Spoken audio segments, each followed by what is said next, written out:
Oh, this one's big. Undisputed lightweight champion Devin Haney has now confirmed he is vacating all 4 of his lightweight titles ahead of his upcoming fight December 9th on DAZN versus Regis Prograis in a new division. Boom. Undisputed, no mas. That's what I want to talk about in this video. Let's talk about it. What up, Fight World? It's your boy Ego, and I'm back with some more boxing. The breaking news returns. Undisputed lightweight champion Devin Haney is now vacating his titles. This article is from Mike Coppinger, ESPN. It says undisputed lightweight champion Devin Haney told ESPN he is vacating all 4 of his titles ahead of his December 9th junior welterweight 140-pound fight against Regis Prograis, who is a WBC champion. Haney, 25, most recently retained his fights versus Lomachenko, high tech, in a somewhat controversial fight, but it was a close fight. Before that, Haney defeated against George Kambosos to become undisputed in June 2022, and then he fought him in a rematch. Now, this is the good part. Devin Haney says, "I did everything at 135 that I could," Haney said on Wednesday. "The biggest fight for me was making the Gervonta Tank Davis fight, and his side showed no interest in making the fight. I've outgrown the division, so now I make my quest to 140 to become a 2-division champion." So he says he tried, or he hadn't really heard much from Tank, so he's on to the next endeavor, which is 140. "And after this fight, I look to become a 3-division champion and move up to 147 pounds, God willing that I'm successful in this fight." So wow, look at that. He says he wants to be a 3-division champion right after.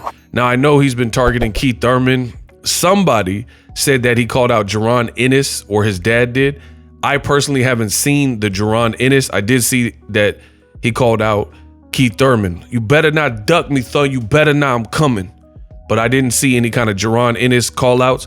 So if you guys can let me know in the comments section where that was stated, so I can do my research. It says the WBC lightweight title now belongs to Shakur Stevenson. He beat Edwin De Los Santos. Haney had been named the champion in recess by the WBC. Gervonta Davis, Tank Davis, holds the WBC secondary title, so it's likely he'll be elevated to the recognized champ.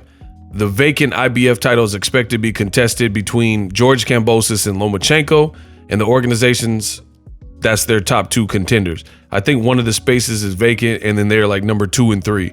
The pair are in advanced talks for a fight. I've already told you that if you follow me on social media. The WBO title picture is less clear. Lomachenko is its number 1 contender, but he appears to be out of the mix because he's fighting Kambosos. That would leave Dennis Baranchuk, I don't even really know who that is, and Isaac Pitbull Cruz to vie for the vacant belt.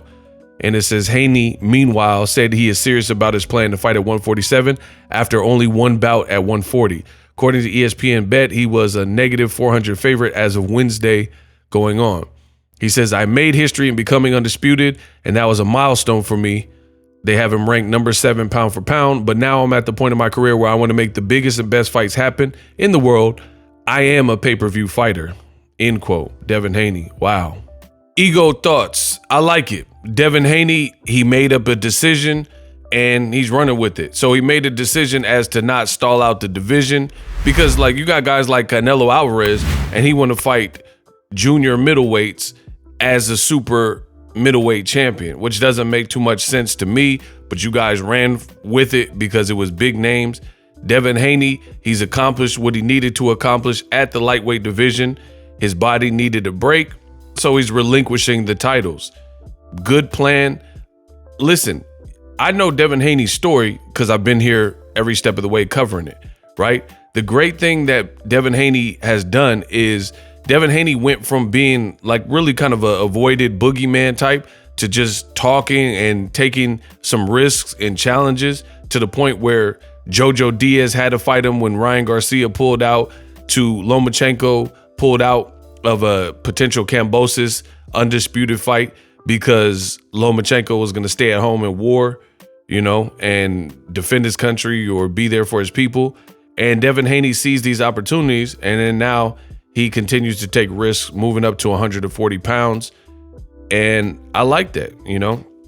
As far as him at 47, I don't know. That's maybe it's just history that he wants to make, but that's going to be dangerous depending on. I'm not a big fan of rapid weight jumping.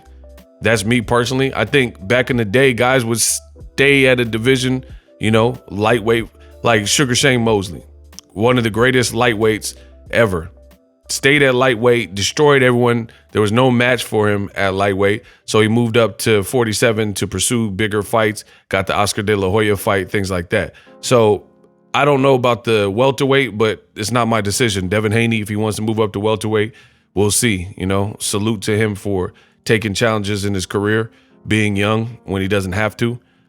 But he's definitely going to have, I think another thing is, he's going to have to see how he feels and how he takes Regis Prograis' power, how his power feels. It's one thing to be in the gym and sparring and feel a certain type of way, but you got to feel that type of way under the bright lights. So I don't want to look too much ahead of Devin Haney's next task, which I think is a very, very good fight. And that fight's in like 9 days or something. And that's Devin Haney, Regis Prograis. I think Devin Haney is making the right choice to abandon 135. You see his face, and he was looking a little Michael and Thriller in some of them weigh-ins, because as he got older, his body, I think, started rejecting the idea of making 135, meaning it's not like he missed, but it was becoming increasingly harder and harder. And it's funny because the great Ego Stradamus strikes again. I was one of the first people, if not the first on YouTube, that was pointing out, because I have the Ego Weight Watchers, aka ILL series, and I was pointing out Devin Haney, his weight struggles for a long time. Then it became so obvious in certain fights. I think the Kambosos second fight and the Lomachenko fight, other people finally started to pick up on it and talk about it. But I had been telling you that it looked like it was becoming increasingly difficult for Devin Haney to make the lightweight. And again, he's already been undisputed. I think his body truly needed a break, because if I go to Devin Haney's page, he looks in phenomenal shape as he's cutting weight to make 140 pounds. So you guys can see right here, 9 days out from his fight, he looks in great shape. And it looks like his body is liking having to cut less weight and dehydrate himself and things like that. He's drinking his Essentia water, things like that. But he looks like he's in terrific shape. So I think this was the natural move. It's almost like surfing. You can't control the ocean, but you can ride the wave. And I think that's what fighters need to do, is have the right team, analyze their performances and their physique, and learn and know before it's too late when you've outgrown a division, and ride the wave. Like your body's going to change as you mature as a young man, you know what I mean? As a male, your body's going to naturally change. And if you resist it and do like Lamont Peterson and stay at 140 too long, it's going to be super hard to make. And you're just going to be torturing yourself.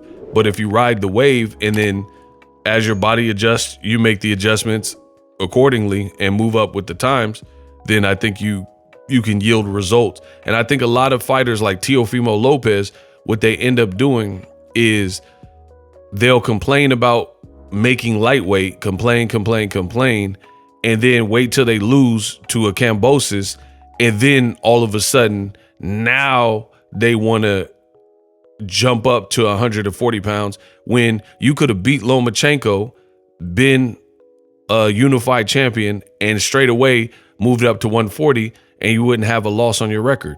But Teofimo, he tried it and tried to do a title defense, and he ended up having a horrible night versus Kambosos, you know, and taking a loss. So I definitely, like, I'm from the Bay, bro. So at the end of the day, it's like Marshawn Lynch says, I'm gonna get got, but I'm gonna get mine like more than I get got. And that's how I feel, is like, I'd rather strike first. I'd rather get over and make the decision before the decision is made for me. So like, if I was the fighter, then I would rather analyze my body and be like, all right, this is too hard to make weight before the game get me and I take a loss because I wasn't fully myself and I had trouble making weight. You know what I'm saying? It's always better. If you need to switch a coach, even if If you need to switch trainers, switch the trainer. Don't wait to take a loss. I've always said this. Don't wait to take a loss and then now you're switching trainers. If you need to change, you need to change. You know what I mean? Do those things while you're winning. Drop your thoughts in the comment section. Definitely frees up the division. Gervonta will probably be elevated and the rest of the belts get dispersed. Shakur got one with the WBC. For more on all your boxing needs, subscribe to the channel. I'm the best in the business. It is really not even close, and I'm out.